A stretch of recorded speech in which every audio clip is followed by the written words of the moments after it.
Hi everyone, thank you for joining me for the next video in this series of demonstrations. In this video I'm going to be showing you how to construct and put together the October Marigold. Now you can see down here before me I have the full set and exactly what you're going to get in this collection. Now in this particular demonstration I'm not going to be using the stamens that you see here, and the reason for that is there's different types of marigolds that you can construct. Now the one I'm going to make, of course you could add these to the centre if you wanted to, but if you look up on the internet different types of marigolds, different colourways, you'll see exactly what I mean, but there's tons out there. But I'm going to use all four of these different size ones here. Now this is the one that had the most impact for me because I just found it incredible what you could create with these four circles. Okay, so I'm going to get straight into it. So you can see down here at the side, what I've actually done is I've cut out one of each size of those, okay? And I'm going to show you exactly how we shape these. So I'll start off with the smallest one first. So I've got an iron here, so of course when using a hot iron, always take caution with this. You want to make sure you've been super safe with it, okay? So I'm going to take some tweezers, and all I'm going to do is pop my petal straight onto my iron, and it's going to curl it up, and then I'm going to take it off and screw it up in my fingers like this, okay? So the heat has now allowed it to be moulded, and I've screwed it up so it almost looks like a little bit of popcorn there. So I'm going to do this with each one of my petals. So the next one straight onto the iron, and you can see it sort of grips onto the iron, then you can knock it off in your hands and then just smudge these together, and it basically is creating the most realistic ruffle on the edge of these marigold petals. So with your tweezers again, never put your fingers directly onto the petal that you're placing on the iron. Of course, you don't want to get burned. And I don't have it on the max heat setting. I have it about halfway because I find that is hot enough to make the foam do exactly what you want it to do.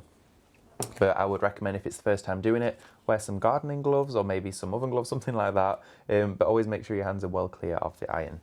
So I'm taking the tweezers again, and the longer the tweezers, the better. Straight up to the iron, and you can see the foam grips onto the iron, and if you leave it long enough eventually it would just drop off, but I give it a little nudge, and then again in my hands like this I'm sort of rubbing it together, and you can see we've created this ruffle shape here. So we're now going to pop our iron out of the way, so we're not using that anymore now. We've finished with our iron and we're going to start constructing. Okay, so I'm going to use my Fleurs foam pad, and of course I'm using one side for shaping, one side for piercing on this. And I'm going to start off with the smallest ones. So if I put them all here, you'll see in size order all of these. So I've got my diddy little ones at the bottom, and of course then they go up in size. So starting with our smallest one, you're just going to spread it out ever so slightly. So you're going to undo so you can find the centre. Then I'm going to grab it like this, take it to my foam mat and just pinch it down. And I've created that signature hook at the top here. And I'm going to use a little bit of my hot glue around the top here and shove it straight up to the end, and then you're going to just pinch it all. Now it doesn't even matter what it starts to look like because it will take its own shape, and every single one that you do with this will look different, which is why it's such a beautiful flower to work with, because there's no skill or talent required in flower making, especially when you're using this particular set. So what I've done is I've cut 4 of every single one. So I'm going to go straight through and layer each one up, okay.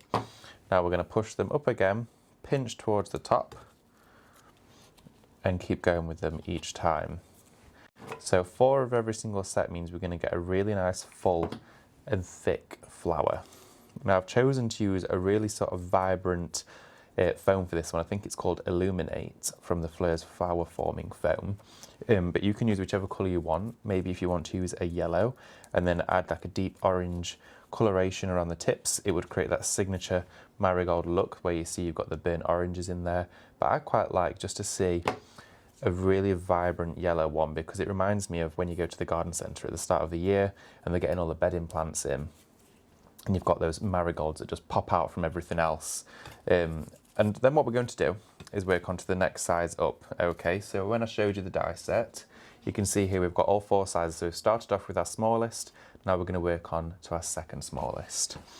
So again, spread it out so you can see the centre, pierce straight through, and a bit of hot glue underneath. Now you might have noticed there I didn't push down into my foam mat, and I'll show you exactly why. When the pieces of foam get larger that you're working with, what I tend to do is just hold it like that between my finger and thumb, then I can just pierce straight through. So I don't always need to use my mat unless it's something really tiny that I need to be able to pinpoint. I can hold it like this and slide it up. It also makes the process a little bit quicker. Bit of hot glue underneath. Now I want to show you exactly, so I'm going to flip this upside down because I don't want to get any confusion. I'm not putting the glue onto the stem, I'm putting it onto the underside of that flower. So you can see here the glue is going underneath, very close to the centre, but I'm putting it directly onto the foam. So straight through again, pushing it up, and you don't want to put a lot of pressure here because of course you don't want to force all of those foam petals off the stem, but you want to make sure you're applying just enough pressure to get the two pieces to adhere to one another. So again, a little bit of hot glue underneath, and you'll start to notice that marigold shape starts to sort of form, take shape, and you'll see what you're creating. So I'm really quickly just going to continue to add these, and this is how quick it is to make these. Now of course you can get them, when you buy marigolds they usually have 3 or 4 flower heads on a singular small plant in a bed. That would take a matter of minutes to create, and you've automatically got yourself a marigold plant that will last forever. But they look beautiful as well, added into assortments or arrangements. But if you were to make these in different colours, say if you did them blue or red or anything, you can add them to so many different things. If you were to make them all in green, glue them all together in a row, you've got hedges for small dioramas, you've got shrubs, you've got topiaries, you've got everything in this collection. So it allows you to really create much more than what you're getting really. So that is all 3 of the small to medium, and the next one we're going to use, which is the last one, is our large here. Okay, so all of these have been heated and curled, and also I forgot to mention that once the foam has been applied to the iron and has been heated up, it sets and cools down within a matter of seconds, but you feel the difference. It doesn't feel as soft, it feels a bit more sturdier, it's got a bit more of a crinkle to it. And what that means is that the shape that it was moulded into while it was hot will stay. The only way you would get this to change again is if you were to heat it up again. So once you've heated your foam and created the shape you want and let it go off, which takes about 5 seconds, if that, if you're not happy with it, reheat it up and it'll take shape again. But what it does do is it shrinks it ever so slightly. So each time you're heating your foam, it does shrink it a little bit. So always remember that when heating your foam.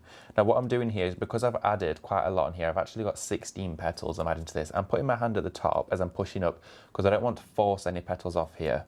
It wouldn't come off, but I don't want to encourage it to do so. So a little bit of hot glue on the last one.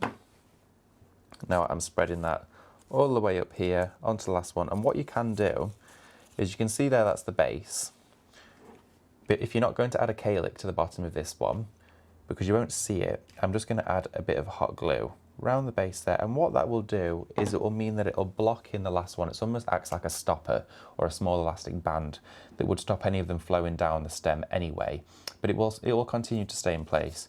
But you can see that that is your marigold created in the fullest and thickest way possible. And if I just show you here, I've actually got a plant pot where I've used 2 different colour tones of foam. So you can see here we've got one that's got an orangey tone to it, the yellow one, and then I've added some leaves from other collections in the Year of Flowers. So these are actually from the daisy, but of course you can just pop these in, make your own assortments of flowers. Really, really easy to do, super quick, but so effective. The most realistic one I've ever seen that Fleurs have given you.